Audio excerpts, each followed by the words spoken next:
Bonjour Agnès de Préville et bonjour Sabine Sauret. Bonjour Et Pascal. bonjour. Bonjour. Alors en fait, Agnès, tu es journaliste et tu as longtemps travaillé dans la presse chrétienne et sociale. Et toi, Sabine, en fait, tu es bibliste et exégète et tu as également en fait été aumônière de grande école et d'université. Et vous avez coécrit toutes les deux, c'est l'objet en fait de notre entretien.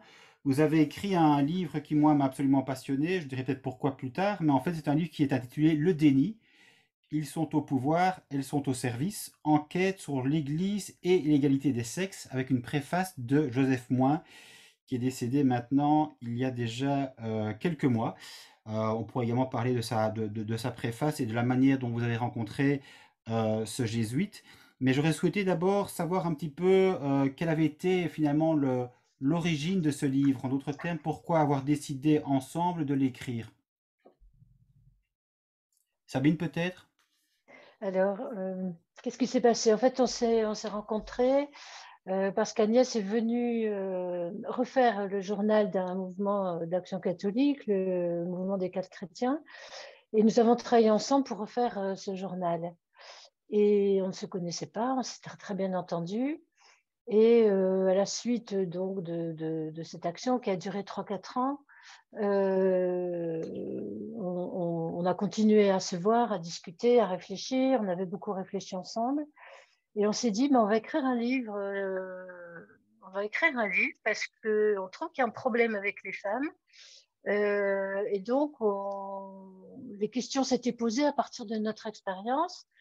Moi, personnellement, j'avais pas mal réfléchi à ça parce que j'avais dû démissionner plusieurs fois de lieux comme par exemple la Cato ou Sainte-Geneviève de Versailles. Et donc, on est parti là-dessus. Et en fait, quand on a interrogé des femmes, on s'est dit, on va interroger des femmes, elles vont nous dire ce qu'elles en pensent, où elles en sont, ce qui est possible, pas possible. Puis on s'est rendu compte qu'en fait, leurs paroles n'étaient pas libres du tout. Elles nous disaient, ah non, faut pas écrire ça, il va pas falloir le dire. Bon. On s'est dit, c'est pas le bon truc.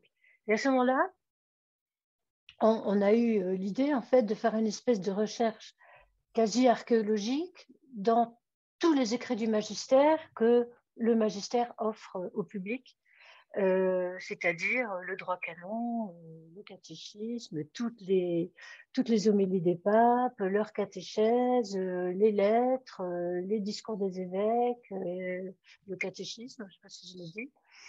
Et donc là, on avait une espèce de corpus énorme qui était écrit, qui avait l'avantage d'être là et qu'on ne pouvait pas dire qu'il n'existait pas et qu'on inventait des choses. Et on a posé nos questions, les questions qu'on avait sur effectivement quelle était l'image des femmes, qu'est-ce qu'ils disaient des femmes dans ces textes-là, parce que quand même c'était assez bizarre ce qu'on avait vécu dans l'Église. Et puis finalement, qu'est-ce qu'ils disaient des hommes? Et en fait, on est parti sur qu'est-ce qu'ils disaient. Et on a découvert ce système extrêmement cohérent, en fait, fondé sur la séparation déjà des clercs et des laïcs, et des clercs et des femmes. Et en fait, je pense que le jour où ils seront obligés de tirer cette séparation, de ne plus admettre, enfin, de ne plus faire en sorte qu'il y ait cette séparation qui est inscrite dans le droit canon, eh bien, en fait, je pense que ce système va se détricoter. C'est ça. Et toi, en fait, Agnès, qu'est-ce qui t'a amené à accepter quelque part de coécrire effectivement ce livre dans ton propre cheminement peut-être spirituel? Parce que c'est pas banal que deux femmes effectivement se penchent, j'ai envie de dire, sur les textes du magistère, s'y intéressent au point d'écrire un livre. Quel était un petit peu l'objectif pour toi? Eh bien, je pense qu'on ne savait pas au début dans quelle aventure on allait se plonger. Parce qu'au démarrage, on interroge des femmes catholiques de différentes générations, des trentenaires, des cadras, des quinquas, jusqu'à une tante de Sabine qui avait plus de 90 ans, pour qu'elle nous explique leurs conditions féminines dans l'Église. Et je ne vais pas répéter ce qu'a dit Sabine, mais on découvre des parcours très riches, mais toujours stoppés, et la parole bloquée pour dire vite ou étouffée. À ce Mhm. moment-là, donc on va interroger les textes du magistère pour comprendre l'idée que le magistère se fait de la condition féminine et masculine. Alors moi, ça remonte à beaucoup plus loin, parce que moi, quand j'étais petite fille catholique au catéchisme, j'avais demandé à mon curé pourquoi Jésus, c'était un homme et pas une femme, tu vois, et je n'avais pas de réponse à ce genre de questions. Et je me posais déjà des questions sur les représentations. Je priais, par exemple, la Vierge Marie pour qu'elle m'apparaisse. Et je me disais, ah ben non, elle ne va pas m'apparaître parce que je ne suis pas assez pauvre et je suis pas... tu vois, je me posais déjà plein de questions sur les figures qu'on nous imposait, en fait. J'ai des souvenirs comme ça. Ma sainte patronne, qui est Agnès, je priais pour ne pas mourir comme elle, vierge et martyre à 12 ans, tu vois. Donc, je me posais plein de questions.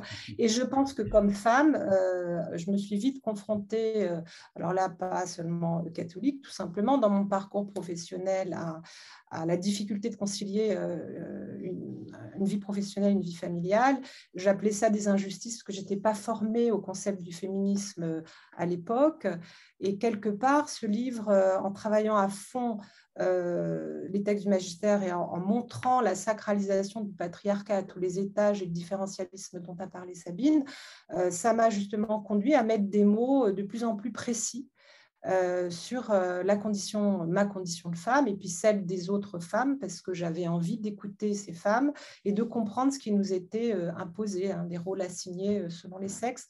Dans un moment, puisqu'on écrit ce livre en 2013, un petit peu avant, où il y a quand même beaucoup de questions autour de la construction sociale des sexes, du mariage pour les personnes homosexuelles. Donc, il y a beaucoup de remises en cause. Quand on écrit ce livre, on est dans une sorte de bouillonnement pré-MeToo qui va annoncer MeToo, hein. Donc, c'est particulièrement intéressant. Et je rajoute juste la question qui nous intéresse, c'est toutes les deux, c'était la question du pouvoir. On va interroger la question du pouvoir dans l'Église catholique, dans l'institution Église, et comment elle ne donne pas du tout de pouvoir aux femmes, aucun, et elle donne tout le pouvoir aux hommes. Et moi, ma question personnelle, c'était le pouvoir de la parole comme journaliste. Voilà. Donc, et on s'est rejointes, Sabine et moi, sur la question du pouvoir, de nos expériences passées, de travail et puis d'échanges sur la vie de tous les jours. Voilà. C'est ça. Mais j'ai aussi l'impression, Agnès et Sabine, qu'en écrivant ce livre, peut-être qu'il vous a vous-même bousculé aussi, c'est-à-dire que vous avez peut-être appris des choses auxquelles vous ne pensiez pas, que vous n'aviez pas, dont vous n'aviez pas pris conscience, et que peut-être ça a du coup détricoté encore davantage la manière dont vous aviez une conception peut-être encore arrêtée de l'Église, de l'institution, de la foi au sens large. Ça a remis en question, je dirais, des pans de votre foi, pour faire bref, ou vous saviez déjà tout avant et finalement ça n'a pas changé grand-chose, l'après-écriture? On avait des hypothèses de travail qui nous ont été bien utiles et qui se sont révélées encore plus vraies que ce qu'on pensait. Mais on a vraiment découvert justement la force d'un système cohérent et qui fonctionne à tous les niveaux et qui nous a impressionnés parce qu'on a compris à quel point, par tous ces récits, par la liturgie, par les sacrements, par d'autres choses, mais bon, on ne peut pas tout défiler, en fait, l'Église nous a mis sous emprise. Et que on est rentré dans le truc parce qu'on est des gens de bonne volonté, qu'on voulait faire du bien, que il y a des beaux idéaux dans l'Évangile, donc voilà, on est des gens de bonne volonté. Et qu'en fait, on se rend compte en travaillant les textes qu'eux-mêmes écrivent, que en fait, ça nous prend, ça nous presque sort de nous-mêmes en étant dans la compassion à cause de Jésus qui est mort, en étant dans il faut s'occuper des pauvres, et comment résister à une parole comme ça, effectivement. Et à partir de là, en fait, on est pris, on est sous emprise, on croit des trucs absurdes et on ne peut plus s'en sortir, en fait. Sauf si on a des questions personnelles et qu'on a une liberté personnelle qui fait qu'on se pose des questions, comme le décrivait Agnès, des petites filles. Et moi, c'est en travaillant la Bible, en fait, parce que j'ai fait beaucoup de travail sur la Bible. Je fais de l'hébreu, du grec, des machins, j'écris dans des journaux. Et là, j'ai découvert quand même que presque tous les textes, en fait, parlent du pouvoir. Les textes de l'Ancien Testament, en particulier, vraiment un des sujets principaux, ça tourne autour du pouvoir. Donc, j'avais travaillé cette question-là parce que je trouvais ça extrêmement intéressant. Et puis, en fait, en travaillant l'Église, comme on a fait en travaillant sur l'Église, comme on a fait avec Agnès, je me suis rendu compte que c'était aussi là mais que le problème, c'est que c'est pas comme dans l'Ancien Testament où ils démontent les fonctionnements du pouvoir et comment ils amènent à faire des choix en fonction des dangers du pouvoir, de son utilité. Et donc, ils mettent des figures en perspective, ils mettent Saul avec David en face. Enfin, c'est complexe et surtout, ça laisse le choix. Mm. Alors qu'en fait, l'Église, elle ne laisse pas le choix. Le pouvoir, ils l'ont pris, ils le gardent et ils veulent contrôler tout le reste de la société. Et c'est ça qu'on a découvert, c'est ce contrôle vraiment très, très important que le magistère veut faire sur ses croyants. Tu as sûrement plein d'autres choses à dire, Agnès. Oui. La question, c'était est-ce qu'on a appris des choses sur notre foi ou nos croyances, Oui, c'est c'est ça? ça. En quoi, le cas échéant, l'écriture elle-même du livre t'a amené à remettre en question certains pans de ta foi? Qu'est-ce que ça a déconstruit éventuellement entre l'avant et l'après? Euh, Bah, je pense que des croyances et des préjugés, on en a tous, donc si tu veux, et toutes. Donc forcément moi j'ai été forcément beaucoup bousculée en écrivant ce livre, mais au bon sens du terme, c'est-à-dire que j'ai compris pas mal de questions que je me posais. Il faudrait donner un exemple pour ça. Sabine parlera peut-être tout à l'heure de la métaphore d'Éphésiens 5. Pourquoi, par exemple, j'ai compris pourquoi dans l'Église catholique, quasiment le pire des péchés, c'est le divorce. Bon, il y a avorté aussi, hein. Mais par Mm. exemple, j'ai compris pourquoi ça s'appuie sur des textes très précis, Ouais. sur des images, des représentations des femmes et des hommes. Voilà, donc ça, j'ai surtout beaucoup appris, donc ça m'a plutôt libérée, je dirais. Mm. Après, je pense que Sabine comme moi, elle était déjà assez libre par rapport à l'institution. On ne prenait pas tout ce qui nous était présenté comme dogme, comme des vérités absolues. Voilà, moi, j'ai jamais cru à la virginité de Marie, par exemple. Mm. Il faudrait que je donne d'autres exemples. Donc, si tu veux, ça a plutôt été un approfondissement.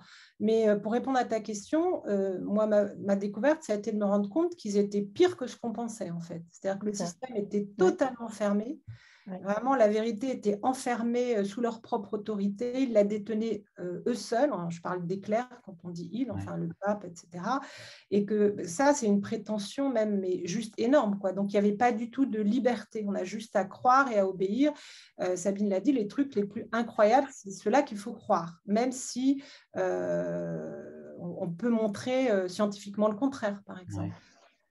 Donc ça, d'un point de vue historique, c'était très intéressant de voir comment à chaque fois l'Église, à chaque tournant, elle ne prend pas le tournant généralement de la science et des progrès, elle rejette la modernité. Et ça, c'était très intéressant de voir cette construction-là.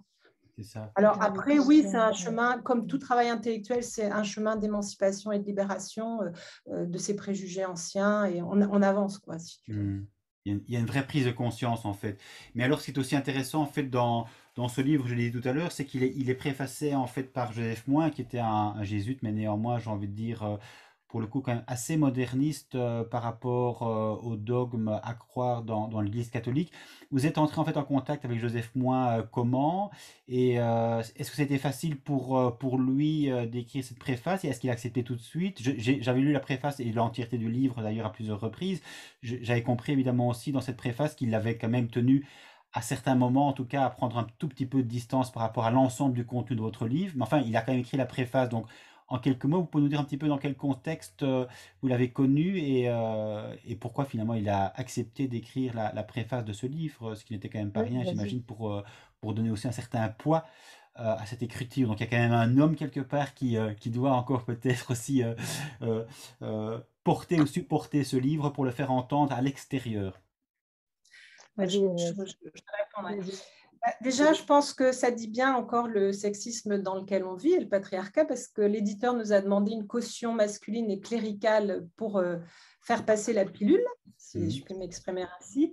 Et Joseph Moin, il nous a paru assez naturel parce qu'il avait écrit, je crois que c'était en janvier 2011, dans la revue Études, un article sur les femmes et l'Église, ou les femmes, l'avenir de l'Église, je ne sais plus Oui, exactement, qui nous a vraiment autorisé à écrire ce livre. Ça a été déclencheur, en fait, Ouais. où en gros, déjà, il avertissait l'institution Église et en particulier les clercs que s'ils ne prenaient pas en compte l'émancipation des femmes, le travail des femmes, ils allaient droit dans le mur.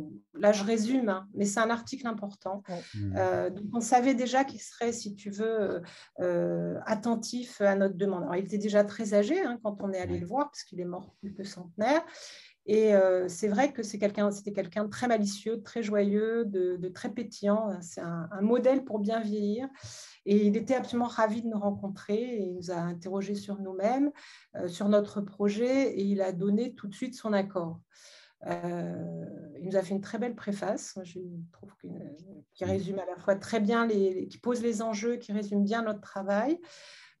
Après, je sais qu'il s'est fait un peu souffler dans les bronches par sa hiérarchie d'avoir fait cette préface. Et quand je l'ai rappelé, il m'a plutôt dit qu'on devait en rester là. Voilà, donc voilà ce que je peux dire. Après, je pense que c'est quelqu'un de très libre. Donc, il était très content de l'avoir fait. Je ne sais pas si tu veux rajouter, Sabine. C'est vrai que c'est une rencontre, on ne le connaissait pas du tout, donc on lui a écrit comme ça de chic, de façon très naturelle. Et il a voulu donc nous rencontrer. On est resté longtemps chez lui.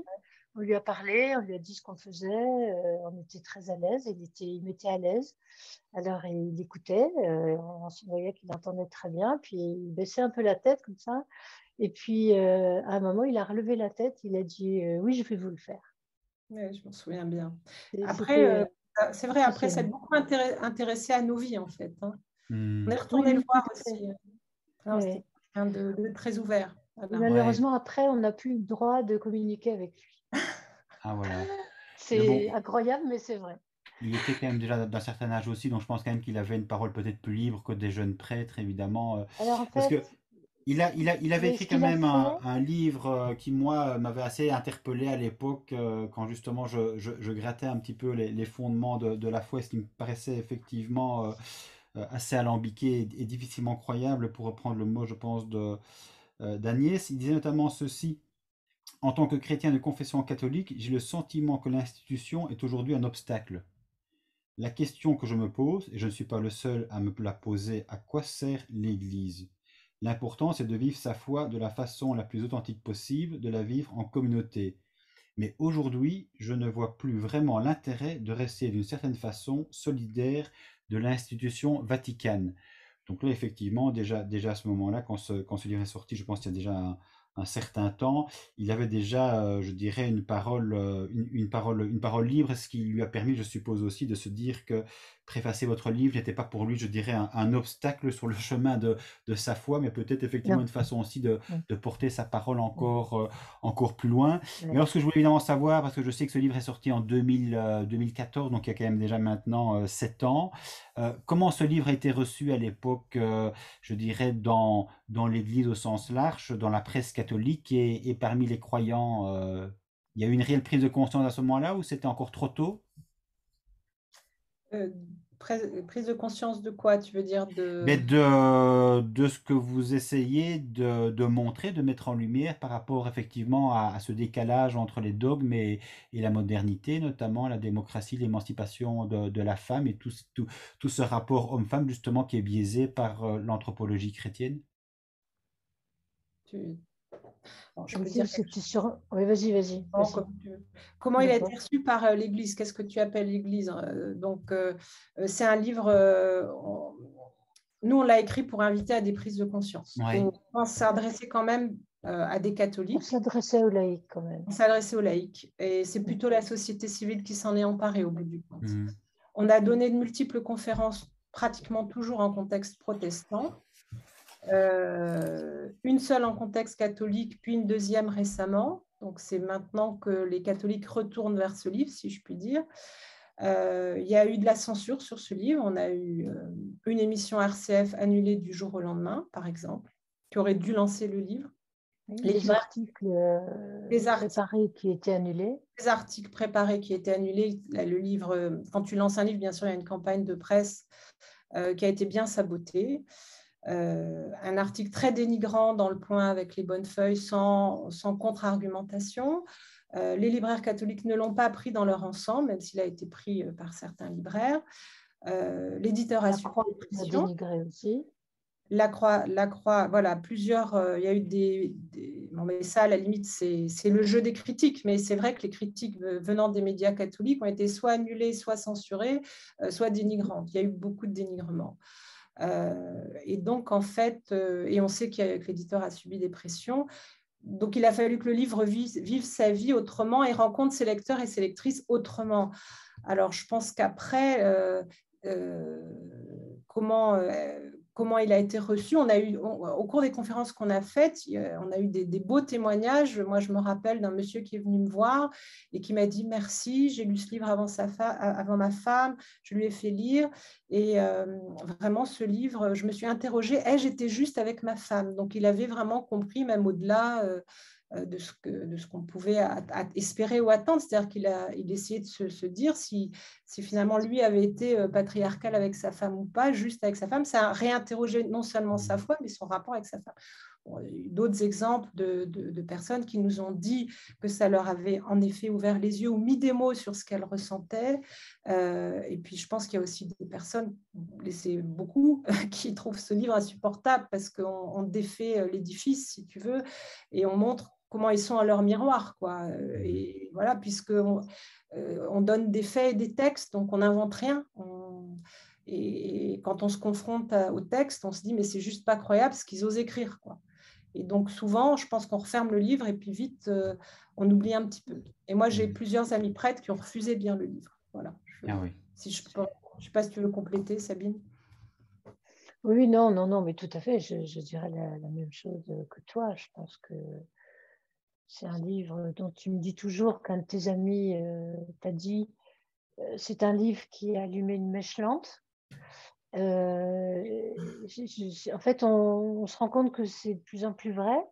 En fait, il y a tellement de choses qui sortent aujourd'hui qui sont écrites direct dans le livre et fondées en plus sur ce qu'ils ont eux-mêmes écrit, qu'on se demande comment il y a des gens qui arrivent encore à faire avec. C'est compliqué, je trouve, d'arriver à oublier, comme tu dis Agnès, que ce qu'ils ont écrit est écrit. Et qu'en fait, ce qu'ils ont écrit est insupportable. Donc, ou on le regarde en face et on dit, bon, bah, on va faire autrement. Ou bien alors, comme tu dis, on referme le livre et puis on ne veut pas trop savoir, quoi. Ouais. Tu vois, par exemple, sur la pédophilie, là, moi, je pensais plutôt au rapport homme-femme, tu vois, où la femme est une aide et l'homme est au pouvoir, il sait tout, il parle. Voilà. Mais quand on pense aux crimes aux crimes sexuels qui ont été pratiqués dans l'Église, là, ils ne peuvent plus refermer le couvercle. Et je pense que ça va être compliqué. Et je pense que les effets chez les catholiques ne sont pas encore tout à fait visibles. C'est ça. Donc avec la pédocriminalité dans l'Église qui effectivement du coup maintenant, comme tu dis, est visible. L'omerta évidemment s'est fissurée. Voilà. Du coup il y a une prise de conscience qui ne peut plus être évitée, ni de la part des croyants, ni de la part évidemment du clergé qui a tout fait pour que les croyants ne sachent pas ce qui se passait en leur sein. Donc on voit que la prise de conscience effectivement, elle est lente. Et on a l'impression un petit peu que le rapport de la science pose quelque part les véritables problèmes, puisqu'on parle effectivement cette fois-ci d'une responsabilité systémique de l'Église et non plus simplement quelque part de quelques brebis galeuses. On a bien vu au fur et à mesure des documentaires aussi que l'Église avait caché, déplacé les prêtres, etc., en parfaite connaissance de cause, donc on ne peut plus nier une responsabilité systémique de l'Église, en pointant précisément dans le rapport de la SIAZ aussi l'origine de cette responsabilité, notamment tout ce qui est la théologie du corps, notamment tout ce qui est en fait la sexualité, le problème de la confession qui doit effectivement être couverte sous le sceau du secret. Donc quelque part, ces éléments-là, vous les aviez déjà pointés il y a 6 ans, parce que ce que je voulais dire aussi, c'est que de fait, la prise de conscience est lente, mais en réalité, vous ne faisiez rien d'autre que reprendre les textes du magistère et en donner effectivement l'interprétation qui était de fait en lien avec les textes du magistère. Donc, le rapport de la SIAZ, quelque part, 6 ans plus tard, vous donne, je dirais, parfaitement raison. Et donc, vous-même, entre votre livre et le rapport de la SIAZ, comment vous voyez, du coup, comment vous pourriez retracer quelque part l'origine, non seulement des dérives sectaires dans l'Église, dans les communautés, dans les mouvements d'Église, mais également les abus sexuels maintenant qui sont de fait notoires. Vous reliez ça en fait à quel problème systémique? Comment vous diriez les choses? Je ne sais pas ce que tu dirais, Agnès. Je pense que on est assez en accord en général. Oui, mais allez-y. Il me semble, moi, que tout se rejoint sur la volonté de pouvoir et de puissance des clercs. Ils ont érigé un système où le pouvoir est total, et sans contre-pouvoir, à tous les niveaux, que ce soit sacramentel, que ce soit la parole, que ce soit la justice, que ce soit même le pouvoir de l'argent, les sacrements, hein, la liturgie et la théâtralisation des sacrements. Ils ont même le pouvoir de guérison des âmes et même des corps parfois. Et donc, il y a une espèce d'intégration chez les clercs d'une volonté de puissance, en fait, qui est quand même quasiment totale. C'est une volonté de contrôler l'anthropologie en général. Et en fait, la volonté de puissance, c'est dangereux, surtout quand ils disent tous, et le premier serment du pape François se terminait comme ça, le pouvoir, c'est le service. Donc, si on a beaucoup de pouvoir et qu'en plus on pense que c'est du service et qu'on fait croire que c'est du service, alors on ne va jamais mettre en cause comment j'exerce mon pouvoir, il est de quelle nature ce pouvoir, comment je le délègue, comment je vérifie que je l'exerce correctement. Et en fait, il n'y a aucun contre-pouvoir dans l'Église et je pense que ça amène des perversions. On voit bien dans tous les livres qu'on a pu lire sur l'inceste récemment que le pater familias, les profils de ces pater familias-là, qui incestent les enfants, eh bien, ce sont des tyrans domestiques, ce sont des hommes qui pensent avoir tout pouvoir sur ceux qui habitent avec eux et qui ne le remettent jamais en question. Les autres ne sont plus finalement des personnes en face d'eux, des sujets, ce sont des objets qui sont enfin, ils les possèdent. Et je pense, moi, que le magistère a non seulement cette tentation, mais cette réalité de vouloir posséder tous les hommes qui croient en lui, et même les autres. Hein. Et ils font la morale à toute la société en général. Donc là, ils se retrouvent avec la SIAZ en position terrible, parce que tout leur discours se retrouve, comment dire, se retrouve à nu devant la réalité qu'ils ont fait. Ils sont criminels. Ah, mais il faut qu'ils nous disent quand même ce que nous, on doit faire. Oui. C'est-à-dire le contraire de ce qu'ils font. Donc Oui. là, on est dans un petit système bien pervers, quoi. Et on a l'impression aussi que l'Église finalement fait mine de découvrir les abus en son sein depuis la découverte du rapport de la SIAZ, alors que je voudrais quand même peut-être aussi vous interroger là-dessus, Agnès et Sabine, c'est finalement ce que l'on découvre aujourd'hui trouve son origine depuis quand aussi, parce que c'est pas tout de dire effectivement que c'est systémique, que le problème effectivement il est mondial, on l'a bien vu en Allemagne notamment, aux États-Unis évidemment et dans d'autres pays, mais ça remonte évidemment à bien plus qu'une génération, donc vous feriez remonter quelque part ce problème systémique et peut-être mondial à une époque en particulier où là il y a eu un chamboulement tel, une prise de pouvoir telle que finalement on est passé, j'ai envie de dire, de l'évangile sympathique, aimez-vous les uns les autres, à réellement une prise de pouvoir sur les âmes, justement. Vous situeriez où ce basculement, cette trahison quelque part peut-être de l'évangile?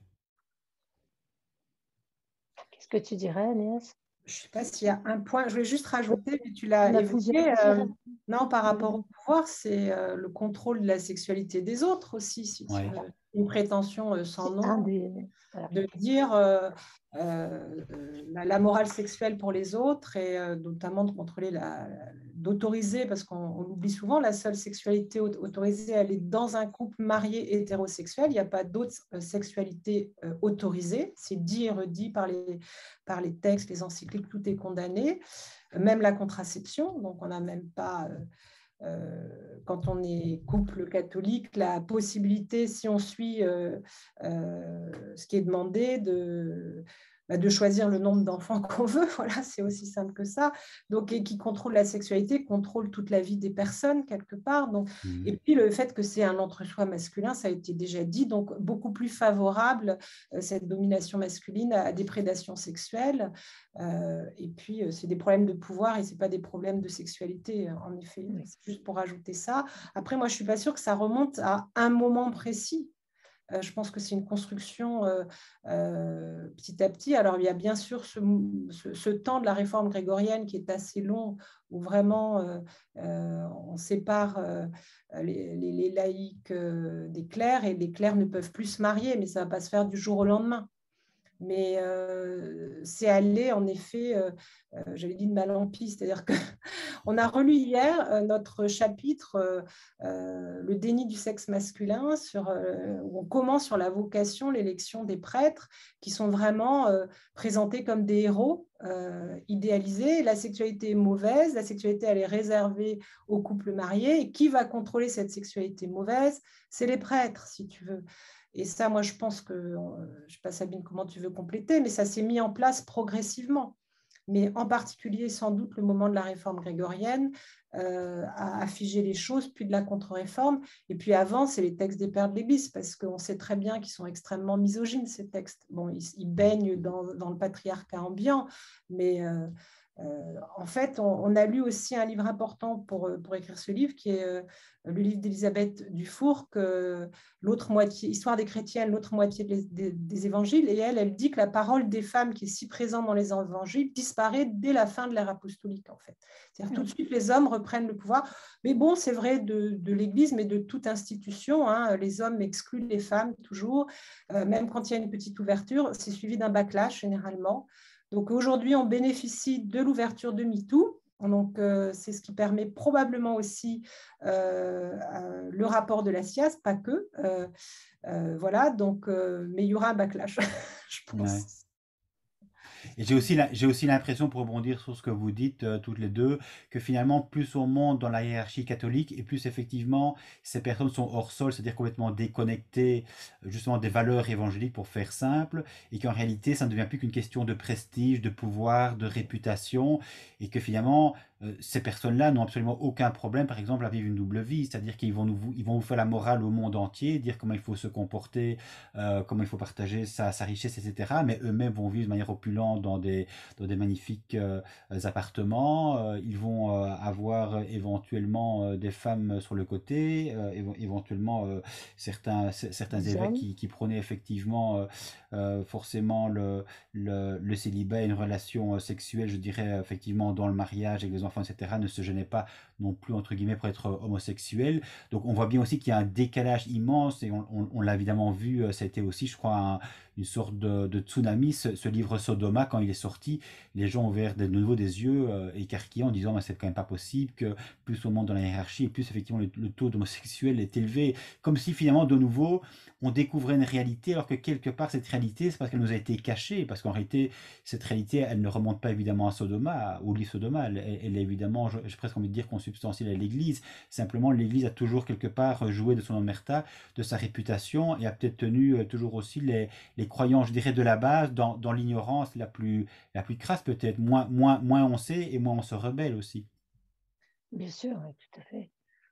Tout à fait, tout est dirigé sur le fait qu'effectivement, les fidèles soient obéissants, ne se posent pas de questions. Plus on leur donne des choses à croire absurdes, moins ils vont poser de questions. Bizarrement, on pourrait penser que c'est le contraire, mais non. Parce qu'en fait, c'est compliqué de remettre en cause, compliqué de poser des questions. On n'a pas le droit de poser des questions.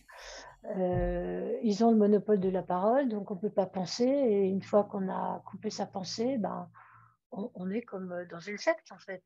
C'est un fonctionnement de secte.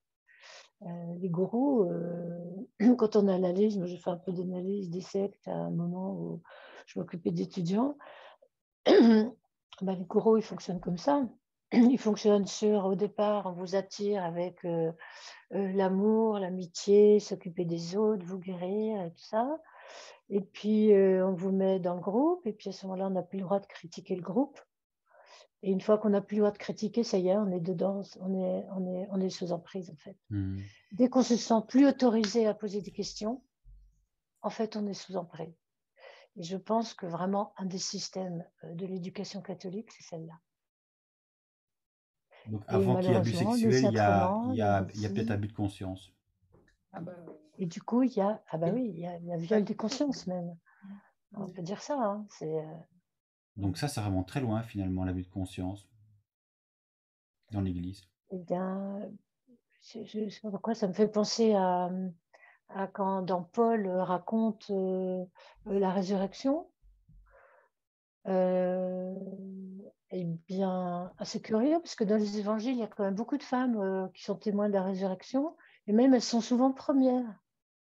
Et dans Paul, ben non, il n'y a que des hommes. Il y a Pierre, puis après, il y a les disciples, et puis après, ils sont 50, puis après, ils sont 500, et tout ça, mais les femmes ne sont plus là. Voilà. Sabine fait référence à un texte, tu fais référence à un texte où Paul raconte « Il m'est apparu à moi à la fin, simple avortement ». Dans Corinthiens. Mais en fait, il cite plein d'hommes et il n'y a aucune femme. Elles sont déjà éjectées, en fait.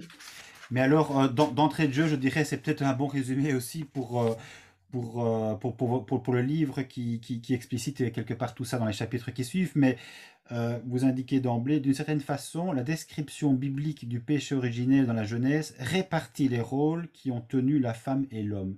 Le péché originel, on sait évidemment qu'en principe, il devrait tomber à l'eau, puisque de fait, Adam et Ève n'ont jamais existé, et que l'humanité, évidemment, est bien antérieure à Adam et Ève. Et malgré tout, l'Église, évidemment, a besoin du péché originel pour continuer quelque part à cadenasser les consciences et à fonder tout son édifice précisément sur la question du péché, du salut, de la rédemption, qui passe par définition évidemment par le prêtre qui est un homme sacré, qui est un autre Christ. Dites-vous également dans votre livre, mais sur base évidemment des textes du magistère, c'est un autre Christ qui est quelque part le seul à pouvoir confesser et finalement à donner justement l'entrée vers le salut. Avec aussi, parce que je parlais de l'ignorance des chrétiens, mais aussi évidemment quelque part l'autre aspect qui est la peur. L'Église a beaucoup joué sur la peur avant que la raison quelque part ne fasse son chemin. Les dogmes ont eu le temps, je dirais, d'imprégner les esprits de génération en génération jusque dans l'inconscient, où finalement la peur de l'enfer a joué aussi un rôle extrêmement prégnant, le tout lié effectivement au péché originel qu'il fallait d'une façon ou d'une autre réparer et par le baptême et durant toute sa vie par des petits sacrifices et par des confessions sans fin. Donc c'est peut-être ça aussi, de nouveau, l'abus de conscience, l'emprise qui se joue et une vie quelque part qui se joue sous la peur, avec le fait que de fait très très longtemps divorcer c'était vraiment quelque chose d'extrêmement grave, comme disait Agnès, au même titre que l'avortement. Mais c'est quand même toujours plus grave pour une femme que pour un homme, évidemment. Oui, parce que eux, les clercs, ils ne se marient pas, donc ils ne risquent pas de commettre un des pires des péchés qui serait d'être divorcé, remarié, puisque tu peux être divorcé, mais pas divorcé, remarié. Puis ce ne sont pas des femmes, donc ils n'avorteront pas. Donc c'est facile de faire peser sur ce qu'ils ne sont pas le poids des péchés du monde. Enfin, avec, discussion avec des doubles vies quand même, avec des doubles vies quand même, oui. Mais alors et ça, notamment aussi le... c'est la question des apparences, ça. Si Oui, tu veux. bah oui. Nous, quand on a écrit ce livre, on avait l'impression que l'Église, elle essayait encore de présenter une très belle façade, mais qu'elle se fissurait de toutes parts. Et que ça n'allait pas pouvoir continuer longtemps comme ça, ce décalage entre ce qu'ils vivaient, et ce qu'ils disaient, les actes et les récits, et puis les évolutions du monde et leurs récits qui restent arc-boutés sur beaucoup d'archaïsmes. Hein. Donc, il y a une position de surplomb qui les empêche probablement de comprendre ces évolutions du monde. Il y a une absence de pensée aussi, de renouveau de la pensée qui nous est apparue assez fort, en fait. Et absence de débat, ce que disait Sabine tout à l'heure, sur qu'on se construit en posant des questions. Les questions, elles sont plus importantes que les réponses, voilà. bah, si tu n'as pas ça, tu n'as pas de liberté. Donc, au bout d'un moment, ça tourne sur soi-même, en fait. Et ce qui nous a apparu, nous, en lisant tous ces textes des papes sur des siècles, c'est qu'ils se tenaient tous la main, ils disaient tous la même chose, avec leurs mots à eux, selon les Très bien. siècles.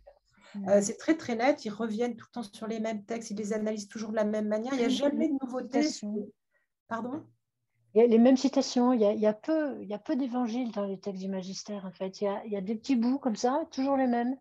Mais il n'y a pas de pensée sur l'évangile, en fait. Il n'y en a pas, Oui. jamais.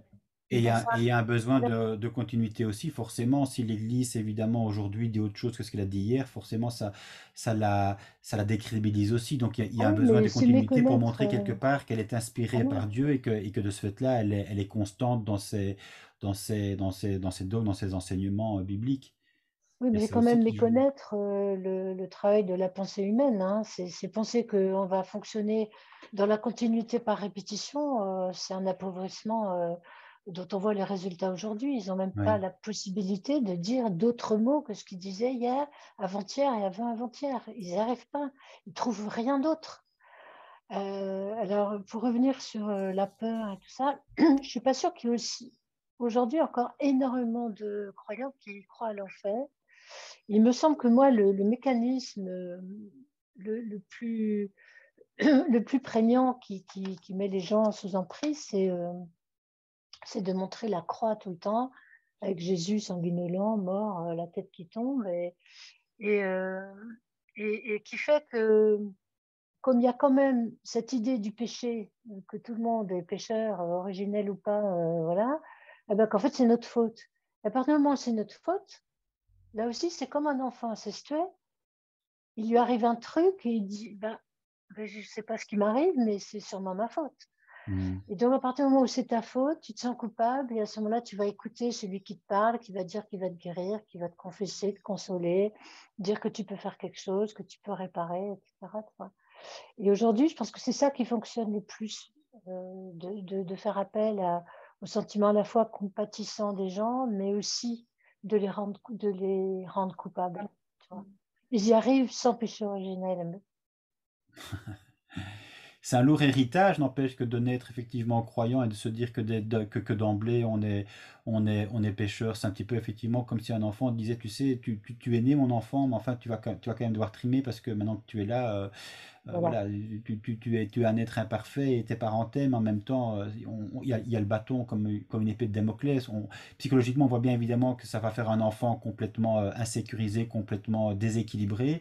Et en même temps, c'est un petit peu effectivement la manière dont l'Église réagit par rapport à ses croyants, qu'elle infantilise finalement.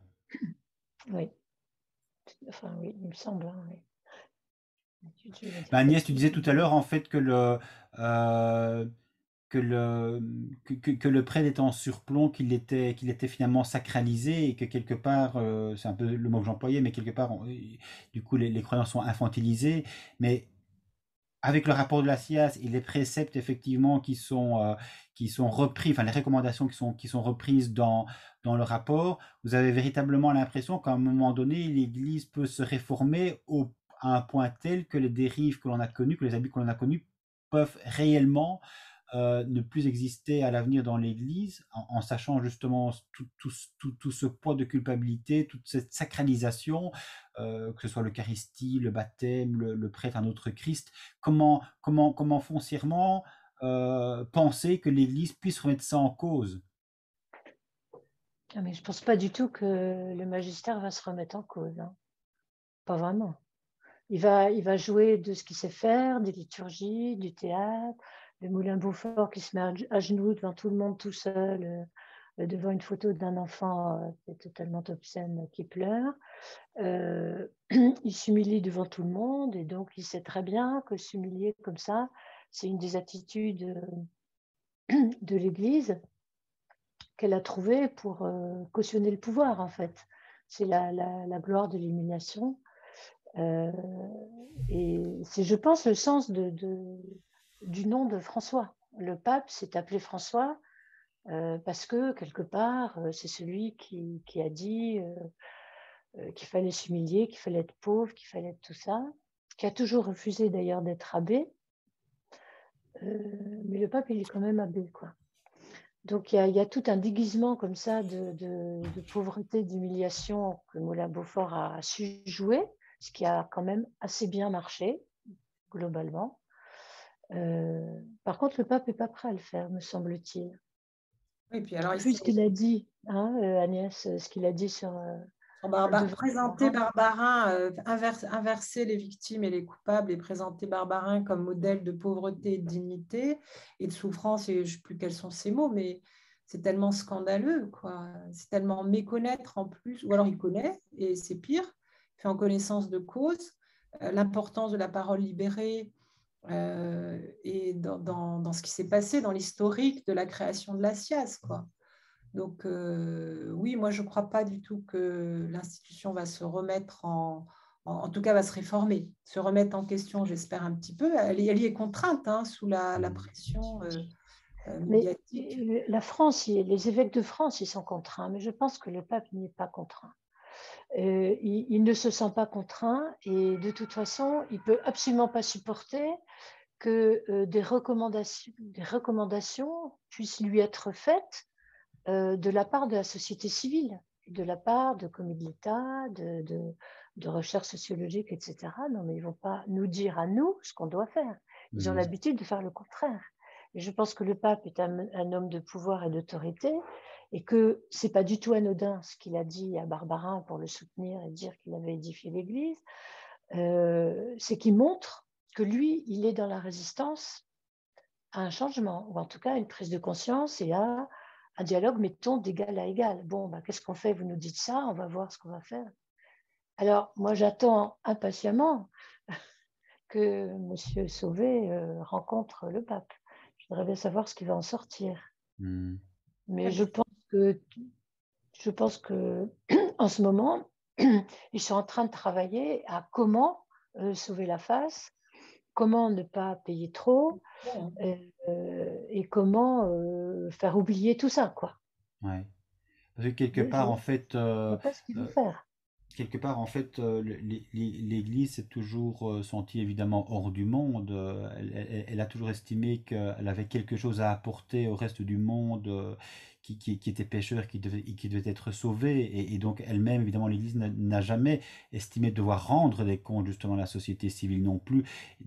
Et par définition, ne pas avoir rendre des comptes non plus à la justice humaine. On a bien vu effectivement, du coup, évidemment, toute l'omerta autour de la pédocriminalité et la difficulté pour l'Église de nommer un crime et de ne pas simplement y voir entre guillemets un simple péché qui va se résoudre dans le cadre d'une confession, voire d'une exfiltration dans un autre diocèse. Donc là, c'est vrai qu'il y a un basculement complet évidemment qui doit absolument se faire et on a l'impression que la remise en question sera finalement relativement modeste et on en revient finalement aussi peut-être à la différence toujours entre les prêches et les coups de com', j'ai envie de dire, du pape notamment, et les actes. Et moi, ce qui m'a en fait choqué, je ne sais pas si vous voulez réagir par rapport à ça, mais on parlait justement de Barbarin et de la sortie du pape à cet égard, mais il a une autre sortie, je trouve, qui était assez déplorable, c'est par rapport aux Clarisse qu'il est allé voir.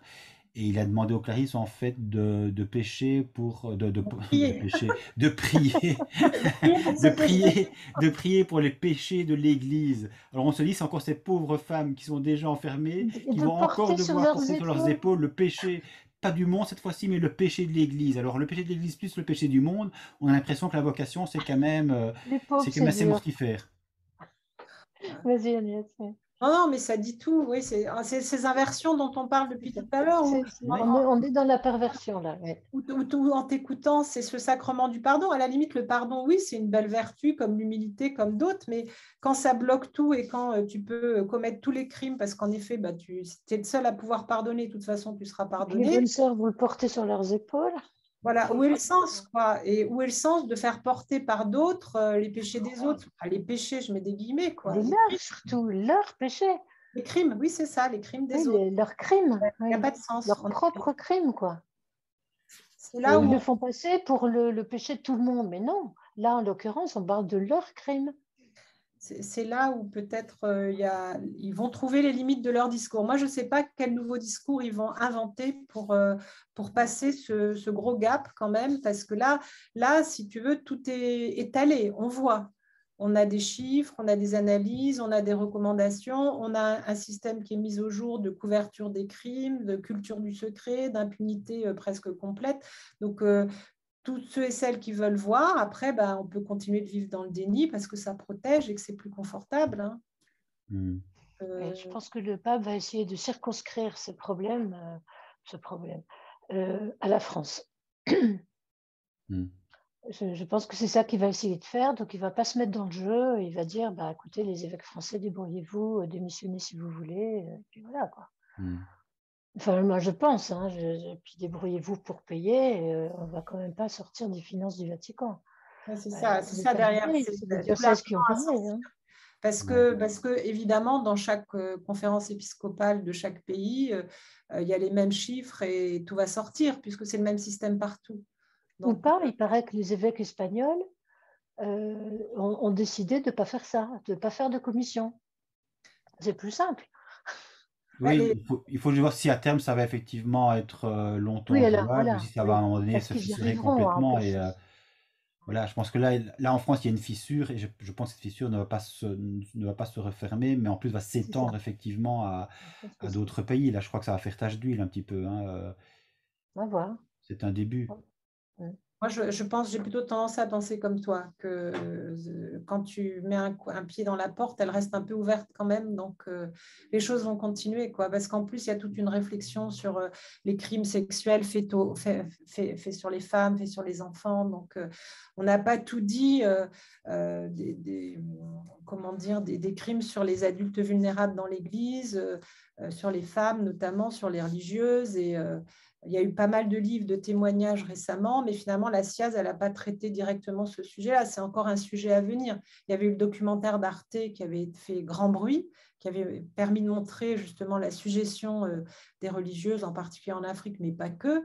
Mais il y a encore des choses à déterrer. Hein. Ce n'est pas terminé, hein, de montrer à quel point ce système de pouvoir total, ça met beaucoup de personnes dans des situations extrêmement difficiles. Ouais. Ça n'est pas fini. Alors, ça va continuer probablement. Moi, je pense comme toi. Mais Ça a continué et je pense que pour rebondir sur ce que tu dis, Agnès, je pense aussi effectivement que le rapport de la CIAS n'a pas pu évoquer l'ensemble évidemment des problèmes. Je pense que peut-être pour une raison de prise de conscience, il faut peut-être pas non plus charger trop la mule, si je puis dire. Mais c'est vrai que il y a un autre aspect peut-être aussi qui m'a été en fait soumis par une amie qui me disait ceci dans un échange de mails. Le rapport de la CIAS n'évoque pas du tout la collusion entre les pouvoirs publics et l'épiscopat lorsque les abus se faisaient dans des établissements scolaires, pénitentiaires gérés par le clergé, mais dépendant aussi des autorités laïques, qu'elles soient ministère de l'Éducation comme autorité judiciaire, parce que le nombre de fois où le clergé a évité les condamnations en graissant la patte de tel ou tel haut fonctionnaire sont légion. Là, je pense aussi que quelque part, plus on est haut peut-être dans la sphère religieuse, plus on a des accointances avec le pouvoir politique et que finalement, ceux qui sont effectivement les petits croyants de la base, j'ai envie de dire, les petits prêtres vivent, je dirais, leur foi de manière la plus charitable possible, mais une fois que l'on est dans des sphères beaucoup plus élevées, là c'est plus effectivement des questions de pouvoir et pas simplement une question de pouvoir en interne dans l'Église, mais aussi effectivement entre le pouvoir politique et le pouvoir religieux, il y a forcément aussi des ponts, des alliances qui se font. Des collusions. Et puis, probablement une culture patriarcale, c'est-à-dire dominante sur les femmes et les enfants, qui est la même. On voit bien dans les MeToo que c'est partout, dans les médias, au niveau politique.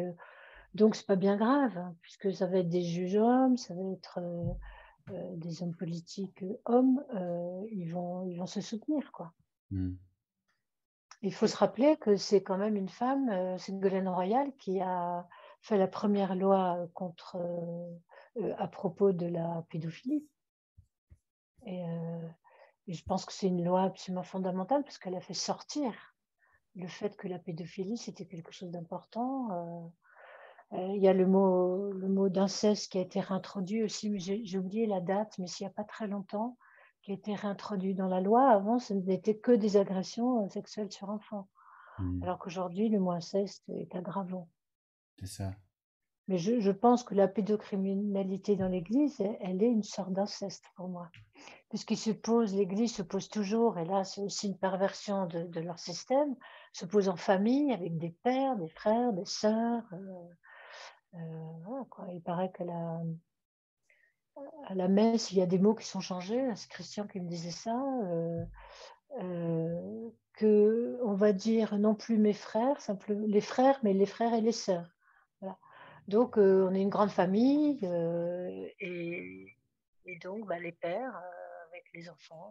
Voilà. Et en fait, l'inceste est encore plus grave, Ouais. puisque c'est la personne d'autorité, la personne qu'on veut aimer, la personne qui vous dit la loi et qui ne la pratique pas. Donc la confusion est là et les souffrances derrière. Et la, D'accord. et la confusion, ça fait partie de l'emprise, quoi. Ah Voilà. oui. Même Je dans voulais, la confusion, c'est mettre sous emprise. je voulais réagir à ce que tu disais. Ça m'a frappé hier. Je regardais la chronologie des faits. Barbarin comme le cardinal Pell, ils sont condamnés en première instance et puis ils sont relaxés, acquittés. Bon, juste, ça interroge, quoi. Oui. Pour les autres, je ne sais Ça pas, mais interroge. ça interroge quand même. Surtout Pell, parce que tu fais tout l'argent il est le grand argentier du Vatican, donc vraiment, ça pose question. Et les médias sont condamnés d'en avoir parlé, en fait.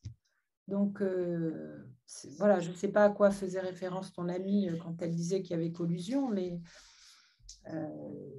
oui, c'est un grand Je pense que nettoyage. la collusion, elle est patriarcale, elle est pouvoir avec pouvoir, quoi. Hein, les pouvoirs se soutiennent les uns les autres, ils ne font pas que se battre.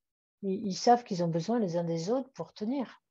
Oui, c'est ça, même s'il y a une séparation, notamment en France, évidemment, entre le clergé et l'État, je pense évidemment que les communautés religieuses, les fondateurs, etc., toutes ces personnes ont évidemment des accointances aussi avec certains hommes politiques et qu'il y a des intérêts communs. Il y a des intérêts communs et que là, on est bien loin, évidemment, simplement de promouvoir, je dirais, le message de l'Évangile, mais on est là réellement dans une question de réputation, d'aura personnelle et simplement faire carrière, hein, simplement faire carrière. Oui, Les et prélats puis font de maintien carrière. de l'image de l'institution qui vous porte et voilà, tout à fait. Mm. Maintien de l'image, hein, c'est ça qu'ils vont essayer de faire là.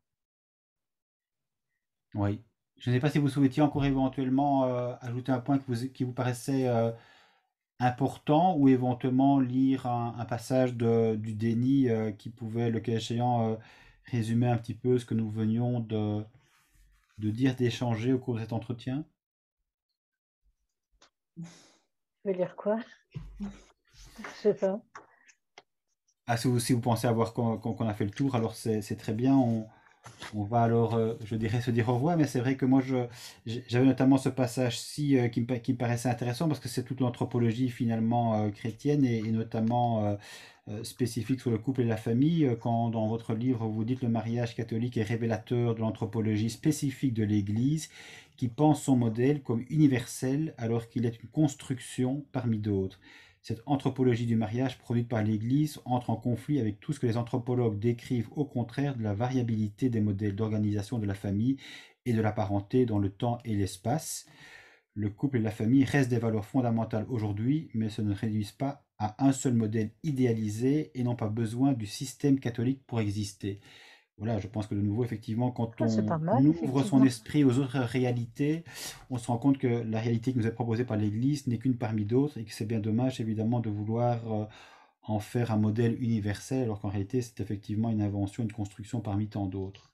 Et si je peux rajouter que justement le mariage et la famille qui ont été tellement promus par Jean-Paul II et par les papes, c'est pas le sujet des évangiles, si tu veux. C'est ce décalage que nous, on interroge aussi dans le livre, parce que ça, on l'a pas dit, entre toute la liberté dont les évangiles sont porteurs, toute la nouveauté, et ce qu'il en reste dans les écrits des papes, en fait. Donc, en effet, nous, parce qu'on l'écrit, le livre au moment du contexte des manifs pour tous. Aujourd'hui, on est passé à autre chose, et du genre, de la diabolisation du genre.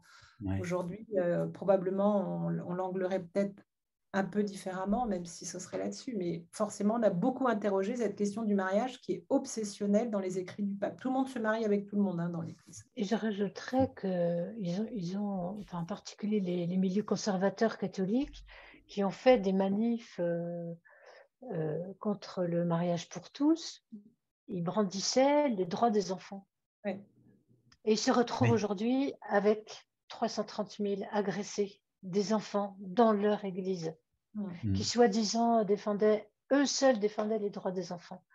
Et là, je Et trouve le que c'est meilleur en modèle. effet une grosse faille. Et le meilleur modèle Et familial. le meilleur modèle parental. familial. Et là, je pense que ça doit être un peu compliqué à gérer, quoi. Oui, c'est ça. Oui, vous trouvez, hein. La morale de l'Église, c'est toujours au nom effectivement de la vie et du droit à l'enfant de s'épanouir Voilà. et d'exister. Mais c'est vrai que de nouveau, Eh ben on oui, voit mais bien là, c'est quand l'inversion même. des valeurs. Voilà. Voilà. Ben, écoutez, donc il me reste Agnès et Sabine à vous remercier sincèrement pour cet entretien. Pour le coup, j'espère qu'on est sorti un peu quand même du déni et qu'on a effectivement expliqué les choses telles qu'elles sont. Donc, je rappelle votre livre, Le déni.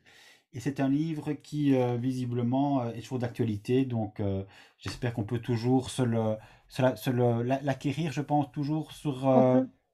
Tu peux l'acheter en ligne, le texte, tu peux l'acheter si tu le veux en version numérique. Sinon, il faut le commander auprès de son libraire pour avoir un print parce qu'il a quand même maintenant 7 ou 8 ans. Mais on peut Ouais. l'avoir en version papier en allant, Oui. Ah oui. Mais même à la FNAC, hein, moi je viens de m'en racheter un parce que j'en avais plus du tout. Et j'en ai racheté un sans aucun problème. D'accord, bah, Donc, en écoutez. fait, livre écrit qui est sous nom de plume. Je ne sais pas si tu l'as dit au début. Sous nom de Ah plume, oui, Maud Amandier et Alice Chablis, oui, effectivement, je ne l'ai pas dit, je pense, mais voilà qui est effectivement dit. C'était aussi, je pense, pour vous une manière à un moment donné de ne pas trop vous exposer, je dirais, c'est ça. à C'était au un moment vindicte des populaire, mais manifs. enfin Justement. à certains désagréments. Voilà, un tout grand merci pour cet échange et à bientôt. À bientôt, Pascal. Au Merci revoir. Au Pascal, revoir. à bientôt. Au revoir.